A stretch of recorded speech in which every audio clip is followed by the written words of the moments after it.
welcome back. I'm Roger Mittag and these are the Style Sessions. I'll be your host. This is now our 17th style session that we've done, and today we're going to feature a very, very unique British style. It's a style that you don't find very often. You don't find it commercially, and if you're going to find it at all, it's going to be a craft brewer that's doing it. And that is the British Mild.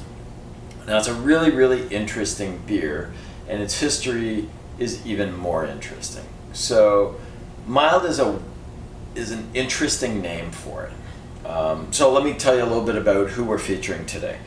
So I'm going to feature Monty's Mild from Great Lakes Brewing in Toronto. It is the oldest craft brewery in Toronto. They're making great beers.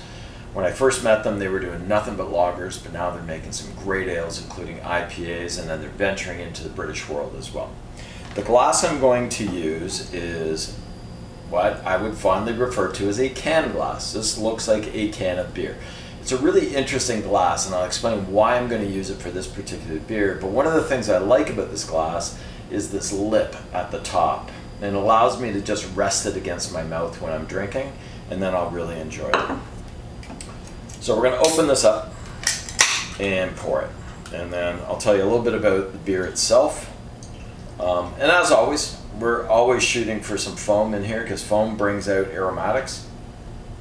And this is a glass that actually holds the foam really, really nicely.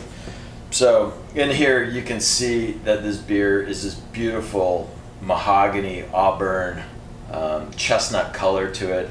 It's got a buttery, creamy color of foam to it. It's really nice and creamy on the top. It's an incredible beer that's got some really interesting characteristics to it. So when we see a beer this dark, our automatic expectation should be that we're going to get something with darker flavors. And this one doesn't disappoint at all. So things that we look at in here, definitely dark breads, toffee, might get a little bit of caramel. I find it very nutty, almost hazily.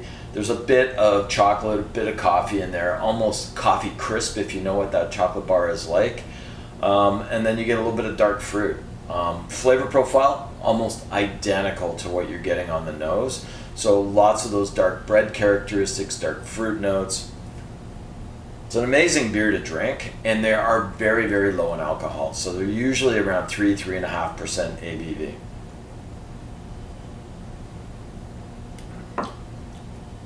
As with a lot of British beers, it's a very moderate finish, so it takes a little bit longer to exit your mouth, and it's more of a moderate aftertaste. So it has some aftertaste, but it's not going on forever, and it's not intense. It's very mild chocolate, very mild coffee, a little bit of that hazelnutty characteristic on the back end, some mild bitterness. And that's not why this beer is called a mild. Mild is a term that started in the 1600s and was basically used to describe fresh or new beers. So a beer that had just been created and you were tasting it, it hadn't aged at all.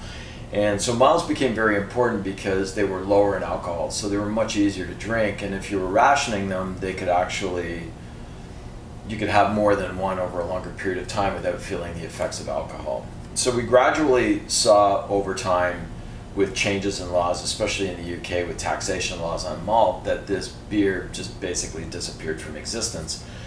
And when we started seeing a resurgence back in when the craft industry started showing up, and especially in the last 10 to 15 years, anybody who has focused on British styles is starting to reintroduce milds, because milds are those things that we can drink responsibly. They're session beers, which means that we can drink more of them over a period of time with our friends while we're having a good conversation, discussing the world, the weather, anything that you can possibly imagine. But they are really, really interesting beers because they are lighter in alcohol and they have this full body taste to them that you would only expect in something with a lot more strength to it. The term mild also gave way to another beer style that we're going to talk about in coming weeks, and that is the British Pale Ale, also known as a bitter. And they were called bitters because they were more bitter than British milds. So hopefully you have enjoyed this short session. It's a relatively easy style to talk about. It doesn't have a tremendous amount of history. Tasting notes are pretty much on the dark side, so a little lighter than brown ales, which we'll actually talk about in coming weeks as well. So encourage you always to check in with us on Thursdays to see what's coming next on Style Sessions. And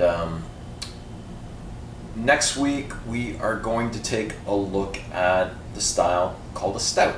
So wishing you all the best. Check us out at tfkbeer.com and Prud'homme Beer Certification, and I look forward to seeing you next week.